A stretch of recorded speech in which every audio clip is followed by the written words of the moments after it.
안녕하세요. 우리네 인생, 지혜의 목소리입니다. 오늘은 한 가지 단순하지만 아주 중요한 진실에 대해 이야기해 보려 합니다. 가난한 사람과 부자는 무엇이 다를까요? 많은 사람들이 이렇게 묻습니다. 돈을 많이 벌면 부자고 돈이 없으면 가난한 거 아닌가요? 하지만 진짜 부와 가난을 가르는 것은 돈의 양이 아니라 생각의 방향입니다.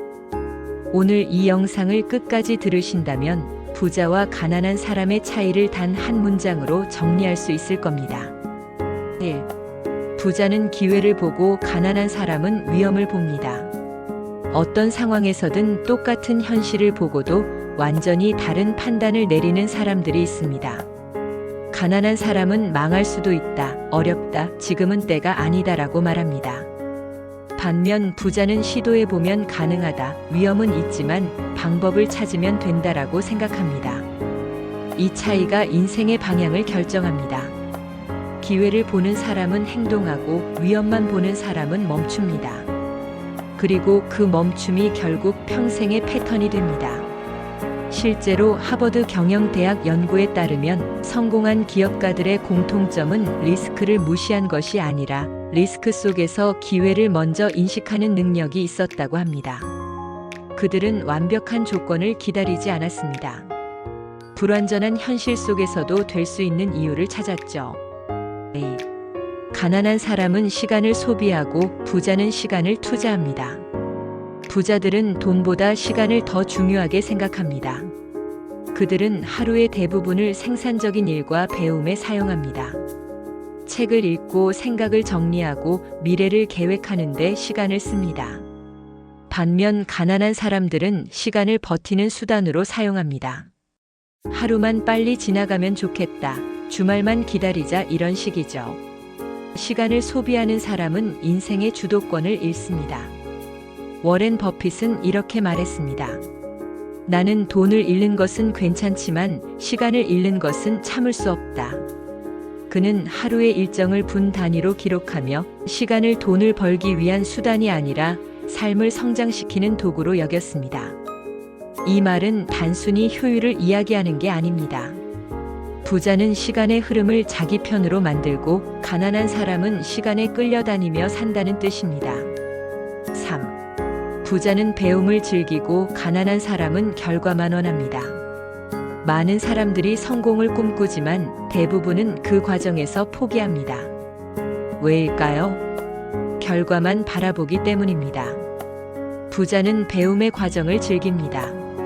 지금 당장은 보상이 없더라도 배우는 과정에서 내가 성장하고 있다는 확신이 있기 때문이죠. 그들은 실패도 학습의 일부로 받아들입니다. 가난한 사람들은 다릅니다. 언제 결과가 나올까? 이게 나한테 뭐가 도움이 되지? 라고 묻습니다. 즉각적인 보상이 없으면 금방 흥미를 잃습니다. 이 차이는 작아 보이지만 1년, 3년, 5년이 지나면 완전히 다른 인생을 만듭니다. 하버드 대학 심리학 연구에 따르면 과정 중심 사고를 가진 사람은 결과 중심 사고를 가진 사람보다 목표 달성률이 47% 높았다고 합니다. 결과는 과정의 부산물일 뿐 배움이 쌓여야 진짜 결과가 따라온다는 뜻이죠. 4. 가난한 사람은 비교하고 부자는 기준을 만듭니다. 가난한 사람은 항상 타인의 인생과 비교합니다. 저 사람은 운이 좋았어. 나는 환경이 나빠서 어쩔 수 없어. 이런 생각은 자기 발전을 막는 가장 큰 함정입니다. 반면 부자는 비교 대신 자기 기준을 만듭니다. 그들은 자신이 어제보다 얼마나 나아졌는지를 봅니다. 이 기준이 있기 때문에 흔들리지 않고 타인의 시선에도 휘둘리지 않습니다. 스티브 잡스는 이렇게 말했습니다. 다른 사람의 인생을 사느라 당신의 인생을 낭비하지 마라. 이 말은 부자의 철학을 압축한 문장입니다. 비교는 불안만 낳고 기준은 성장을 낳습니다. 자기 기준을 세운 사람은 조급하지 않습니다. 그리고 그 조급하지 않은 마음이 결국 꾸준함을 만들어냅니다. 꾸준함은 모든 성공의 본질입니다. 5. 부자는 돈을 다루고 가난한 사람은 돈에 끌려다닙니다. 가난한 사람일수록 돈에 대한 두려움이 큽니다. 그래서 돈을 쓰거나 잃는 걸 지나치게 불안해합니다. 결국 돈이 그 사람을 지배하게 됩니다. 부자는 돈을 도구로 봅니다. 돈을 벌고 관리하고 불리는 과정을 하나의 시스템으로 생각합니다. 그들에게 돈은 목적이 아니라 수단입니다. 가난한 사람은 돈이 생기면 소비를 먼저 생각하지만 부자는 돈이 생기면 투자를 먼저 생각합니다. 이 한 가지 차이가 시간이 지나면 어마어마한 격차를 만듭니다.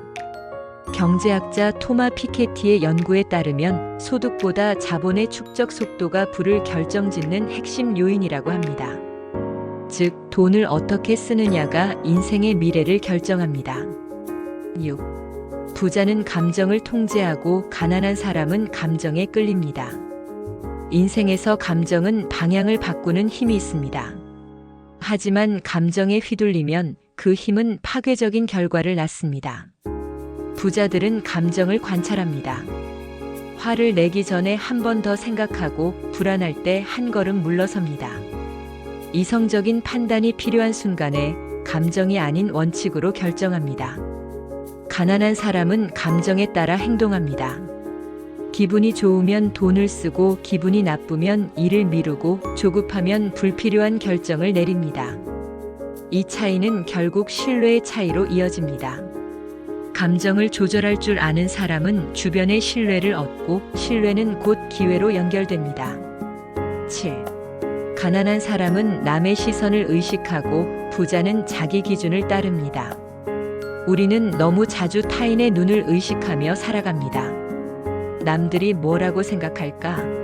이게 창피하지 않을까? 이런 생각들이 행동을 막고 성장의 발목을 잡습니다. 부자는 자신의 신념을 기준으로 행동합니다. 남들이 뭐라 해도 스스로 옳다고 믿는 방향으로 갑니다. 그 믿음이 결국 결과를 만들어냅니다. 이건 단순히 자존감의 문제를 넘어서 인생의 방향성을 스스로 설정한다는 뜻입니다. 8. 진짜 차이는 선택에 있습니다. 부자와 가난한 사람의 결정적 차이, 결국 선택의 방식에 있습니다. 부자는 순간의 편안함보다 장기적인 가치를 선택하고 가난한 사람은 눈앞의 만족을 선택합니다. 부자는 1년 뒤, 5년 뒤를 기준으로 선택하고 가난한 사람은 오늘 하루를 기준으로 선택합니다. 그 선택이 반복되면 삶의 궤도가 완전히 달라집니다. 작은 습관 하나, 사소한 결정 하나가 10년 후의 삶을 완전히 다른 방향으로 이끕니다. 9. 부자가 되는 것은 운이 아니라 패턴입니다. 많은 사람들은 말합니다. 부자가 되는 건 운이다. 하지만 데이터는 그렇게 말하지 않습니다. 성공한 사람들의 행동에는 공통적인 패턴이 있습니다. 그들은 배우고 기록하고 계획하고 꾸준히 실행합니다. 하루 10분이라도 자신을 성장시키는 데 씁니다. 이건 특별한 재능이 아니라 습관입니다. 가난한 사람은 불안할 때 멈추지만 부자는 불안할 때 오히려 더 배웁니다. 이 차이가 쌓이면 인생의 속도가 달라집니다. 10. 결론, 당신의 인생을 바꾸는 차이 단 하나. 가난한 사람과 부자의 차이는 결국 생각의 습관입니다. 돈, 시간, 기회, 감정 모든 것은 그 생각에서 시작됩니다. 오늘부터 단 한 가지 질문을 스스로에게 던져보세요. 이 선택이 나를 성장시킬까 아니면 멈추게 할까? 그 질문 하나가 인생의 방향을 바꿉니다. 그게 바로 부자와 가난한 사람의 결정적 차이 단 하나입니다. 여러분의 하루가 오늘보다 단단해지기를 바랍니다. 우리네 인생, 지혜의 목소리였습니다.